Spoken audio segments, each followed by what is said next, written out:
muda itu sama mama. Mama nggak bisa berbuat apa-apa.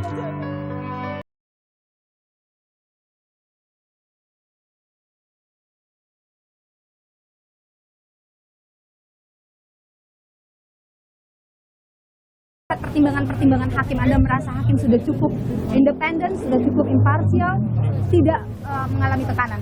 Saya melihat majelis hakim itu dia begitu bersemangat, dia independen dan benar-benar dia wakil Tuhan.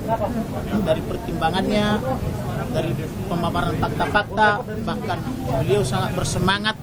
Kurang lebih tadi dari jam 10 sampai dengan jam berapa tadi, jam 3, kurang lebih 5 jam.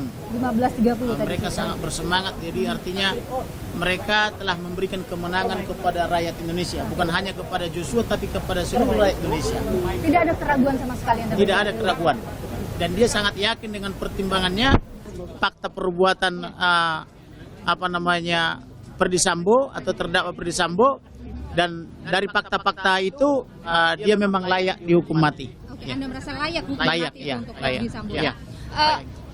Saya ingin tahu dulu ke Ibu Rosti, tadi ada hal yang disampaikan oleh hakim terkait dengan mungkin ada hal yang dilakukan oleh Yosua yang menyakiti hati. Bagaimana Ibu menanggapi yang disampaikan oleh hakim itu?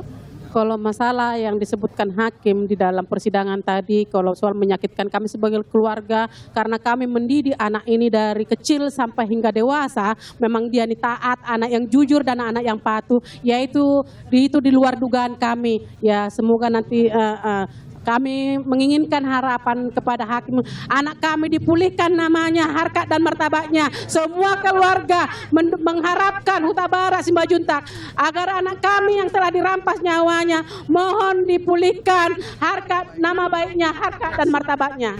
Oke. Itu harapan kami sebagai keluarga. Jadi ingin dipulihkan. Oke, dan tiga. Bung Kamarudin, mungkin saja langkah hukum lanjutan masih akan dilakukan. Bagaimana Anda mengawal ini nanti? Tentu kita kawal terus supaya majelis hakim pada tingkat banding betul-betul serius mencermati perkara, dan kami juga nanti akan bersurat ke pengadilan tinggi sekiranya mereka banding atau upaya hukum sampai dengan kasasi. Kemudian kami juga berharap supaya nenek putri yang sebagai trigger atau pemicu permasalahan ini juga supaya dihukum dengan hukuman yang sama dengan Ferdy Sambo. Karena semua permasalahan ini timbul adalah dari nenek putri mengaku pingsan, mengaku dibanting-banting 3 kali tetapi tidak ada bukti. Artinya bahkan pakaiannya pun tidak terbuka. Artinya itu semua omong kosong aja. Oke. Ya. Kami sudah menyatakan itu tidak bisa dipertimbangkan, artinya sudah dikesampingkan. Karena juga tidak dilaporkan pasca kita patahkan laporan dia di Jakarta Selatan, baik laporan tentang percobaan pembunuhan 338 junto 53 KUH pidana, juga pasal 285 di Jakarta Selatan, semua sudah SP3 dan mereka tidak melapor lagi. Saya ingin ke Ibu. Ya. Ibu, mohon maaf pertanyaan saya ini terkait dengan baru satu yang divonis Ibu, Ferdy Sambo. Masih kita menunggu Putri Chandrawati, Ricky Rizal, Kuat Ma'ruf, termasuk Richard Eliezer. Apa harapan Ibu terhadap 4 terdakwa lain ini? Kami percaya Bapak Hakim yang mulia, ketua maupun anggota adalah utusan Tuhan dan perpanjangan tangan Tuhan. Kami yakin dan percaya hakim akan bisa memberikan putusan vonis yang terakhir, yaitu seberat-beratnya karena mereka terpenuhi di dalam pembunuhan berencana yang merampas nyawa anak saya secara sadis dan keji. Termasuk terhadap Richard Eliezer?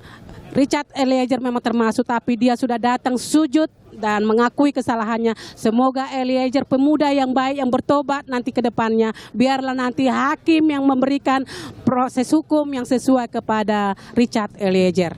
Bung Kamarudin, melihat vonis yang diberikan oleh hakim sekarang, bagaimana bayangan Anda vonis terhadap 4 terdakwa lain, termasuk pada Richard Eliezer? Kalau vonis terhadap nenek putri atau kepada Kuat Ma'ruf maupun Ricky Rizal harus diperberat.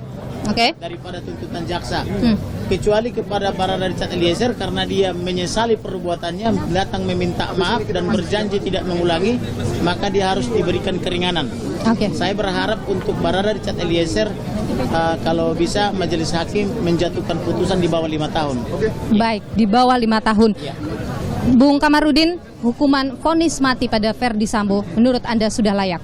Sudah layak karena dari pertimbangan Oke. majelis hakim tadi ada kurang lebih 13-14 Oke. perbuatan dia yang sangat jahat yang merusak citra kepolisian. Oke, baik. Bung Kamarudin Simanjuntak, juga Ibunda Brigadir Yosua. Terima kasih sudah bersama Baik. Nilu. Sehat selalu dan semangat selalu. Baik, kami izin makan dulu ya. Baik, Oke, terima silakan. kasih buat semuanya. Ini kemenangan buat masyarakat Indonesia. Baik.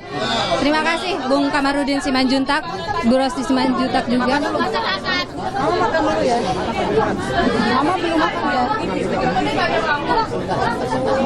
Saudara, itu tadi apa yang disampaikan oleh pengacara keluarga Brigadir Yosua, termasuk juga ibunda dari Brigadir Yosua, yang menyatakan bahwa vonis pada Ferdi Sambo ini sudah layak, yakni hukuman mati, dan sudah memenuhi harapan keluarga. Ada tadi hal yang disampaikan oleh ibunda Yosua, ingin agar hakim mengembalikan lagi nama baik Brigadir Yosua yang disebutkan sebelumnya selalu adalah sebagai pelaku pemerkosaan terhadap Putri Chandrawati.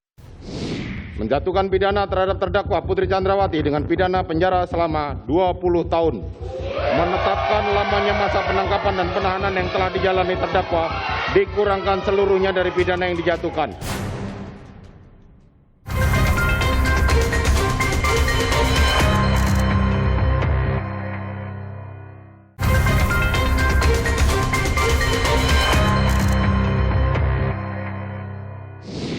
Menjatuhkan pidana kepada terdakwa tersebut oleh karena itu dengan pidana mati.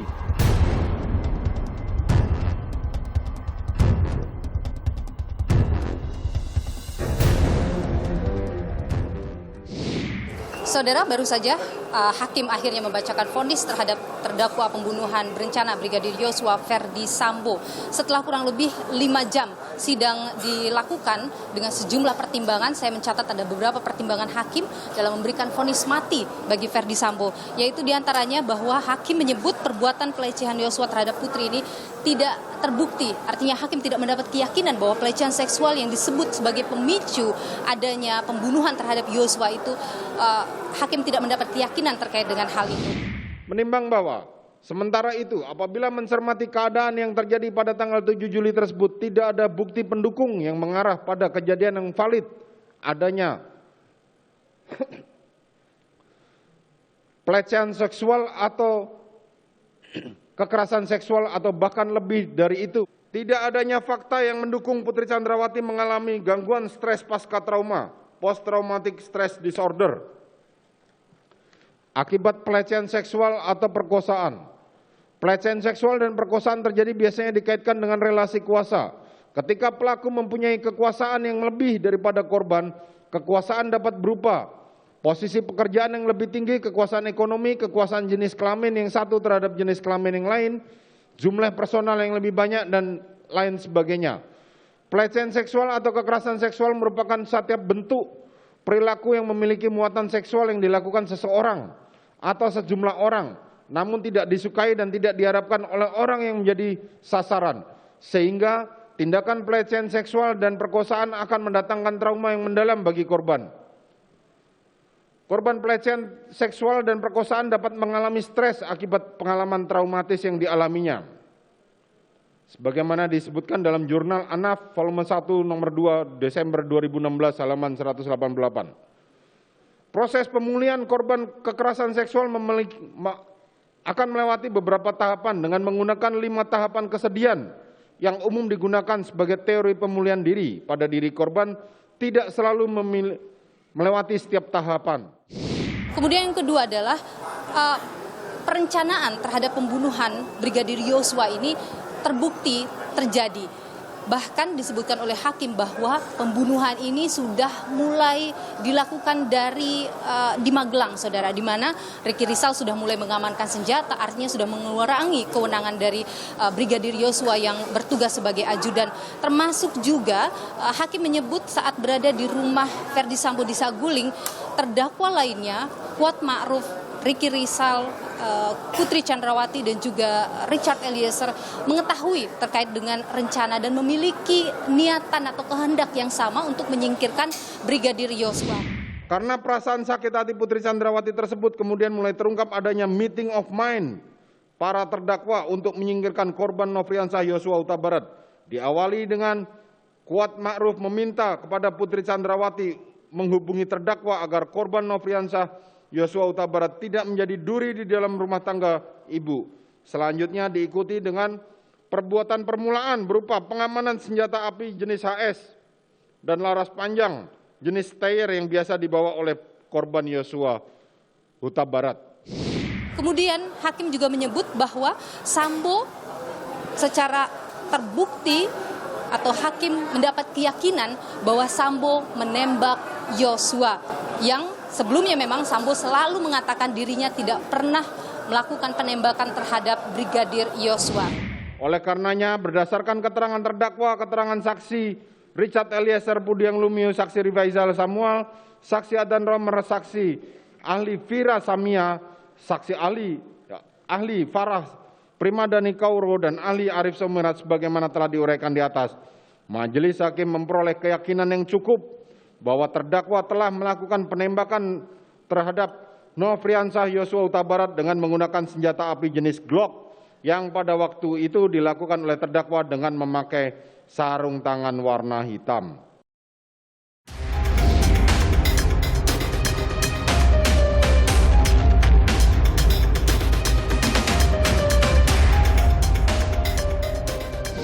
Mengadili, menyatakan terdakwa Putri Chandrawati terbukti secara sah dan meyakinkan bersalah melakukan tindak pidana turut serta melakukan pembunuhan berencana.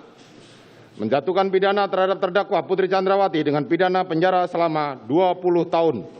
Menetapkan lamanya masa penangkapan dan penahanan yang telah dijalani terdakwa dikurangkan seluruhnya dari pidana yang dijatuhkan.